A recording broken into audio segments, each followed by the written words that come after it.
اسامہ رضی اللہ تعالیٰ عنہ کے لشکر کو روانہ فرمانے کے بعد سیدنا ابو بکر صدیق دوسرے فتنوں کی طرف متوجہ ہو گئے۔ جن لوگوں نے زکوٰۃ دینے سے انکار کیا تھا ان کے بارے میں کہا، اللہ کی قسم اگر انہوں نے مجھے وہ رسی نہ دی جو وہ رسول اللہ صلی اللہ علیہ وسلم کو ادا کیا کرتے تھے تو اس رسی کے نہ دینے پر میں ان سے قتال کروں گا۔ سیدنا ابو بکر صدیق رضی اللہ تعالیٰ عنہ نے ان کے مسائل سے نمٹنے کے لیے 11 لشکر ترتیب دیے تھے۔ زکوٰۃ نہ دینے والے قبائل سے جنگ کی گئی اور ان سے زکوٰۃ وصول کی گئی۔ کچھ قبلے اسلام سے پھر گئے تھے۔ لشکر اسلام کی مدد سے انہیں بھی مطیع و فرمانبردار بنایا گیا۔ سب سے اہم اور خطرناک فتنے جھوٹی نبوت کے تھے۔ ان میں سب سے خطرناک مدعی نبوت یمامہ کا مسلمہ کذاب تھا۔ اس نے تقریباً 40,000 کا لشکر جمع کر لیا تھا۔ خالد بن ولید رضی اللہ تعالیٰ عنہ اپنے لشکر کے ساتھ اس کی طرف روانہ ہو گئے۔ یمامہ میں مسلمہ چند دن تک مجاہدین کے محاصرے میں رہا، پھر خون ریز جنگ چھڑ گئی۔ بالآخر مسلمہ کذاب مارا گیا۔ 10,000 مرتد ہلاک ہوئے۔ اس جنگ میں تقریباً 600 مسلمانوں نے جام شہادت نوش کیا تھا۔ سیدنا ابو بکر صدیق رضی اللہ تعالیٰ عنہ کے دور خلافت میں برپا ہونے والے فتنوں میں یہ فتنہ سب سے بڑا تھا۔ اس فتنے کے خاتمے کے ساتھ ہی مرتدوں کی کمر ٹوٹ گئی، مسلمان غالب آ گئے اور ہر طرف امن ہو گیا۔ جس طرح سیدنا ابو بکر صدیق رضی اللہ تعالیٰ عنہ کو یہ اعزاز حاصل ہے کہ انہوں نے مردوں میں سب سے پہلے اسلام قبول کیا، اسی طرح انہیں نبی کریم صلی اللہ علیہ وسلم کی وفات کے بعد قرآن کو کتابی صورت میں جمع کرنے کا شرف بھی سب سے پہلے حاصل ہوا۔ اس کی ضرورت یوں پیش آئی کہ یمامہ کذاب کے خلاف جنگ یمامہ میں سینکڑوں حافظ قرآن صحابہ شہید ہو گئے تھے۔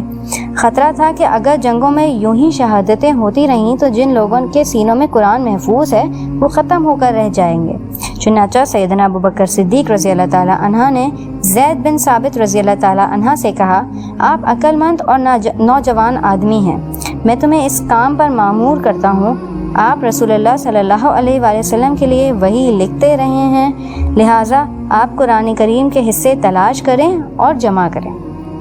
زید رضی اللہ تعالیٰ عنہ نے کھجوروں کی شاخوں، پتھر کی سلوں، لوگوں کے سینوں، چمڑوں اور ہڈیوں پر لکھا ہوا قرآن جمع کیا۔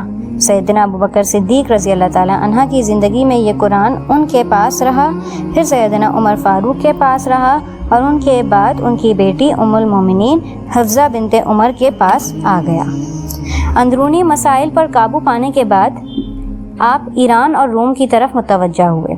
اس وقت دنیا کی بڑی طاقتیں یہی تھیں۔ ایران کے لوگ آگ کے پجاری تھے اور اہل روم عیسائی تھے، لیکن دونوں ہی اسلام اور مسلمانوں کے سخت دشمن تھے۔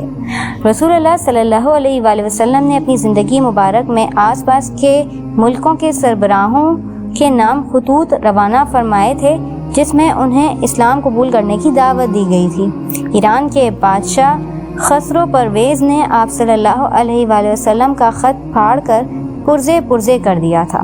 آپ صلی اللہ علیہ وآلہ وسلم نے فرمایا تھا، اللہ اس کے ملک کے ٹکڑے ٹکڑے کر دے گا۔ پھر خسرو پرویز کے بیٹے نے اسے قتل کر ڈالا۔ اس کے بعد ایرانی آپس میں لڑنے لگے۔ اسی دوران سیدنا ابو بکر صدیق رضی اللہ تعالیٰ عنہ خلیفہ بن گئے۔ انہوں نے خالد بن ولید کو لشکر دے کر ایران کی طرف روانہ کیا۔ ان کے اہل ایران کے ساتھ 15 معرکے ہوئے، ان سب میں انہوں نے کامیابی حاصل کی۔ روم کی طرف 4 لشکر روانہ کیے گئے۔ ان کے سپہ سالار زید بن ابی سفیان، شرجیل بن حسنہ، ابو عبیدہ بن جراح اور عمرو بن عاص رضی اللہ تعالیٰ عنہ تھے۔ ان لشکروں میں مجاہدین کی تعداد تقریباً 27,000 تھی۔ یہ لشکر 4 مختلف راستوں سے روم پر حملہ آور ہوئے۔ بعد میں خالد بن ولید رضی اللہ تعالیٰ عنہ بھی ان سے آ ملے۔ اجنادین کے مقام پر زبردست معرکے کے بعد رومی لشکر کو شکست کا سامنا کرنا پڑا۔ اجنادین کے مقام پر شکست کھا کر رومی یرموک میں جمع ہو گئے۔ وہاں بھی زبردست جنگ ہوئی۔ یہ لڑائی ابھی جاری تھی کہ سیدنا ابو بکر صدیق بیمار ہو گئے۔ سیدنا عمر رضی اللہ تعالیٰ عنہ ان کی جگہ نماز پڑھانے لگے۔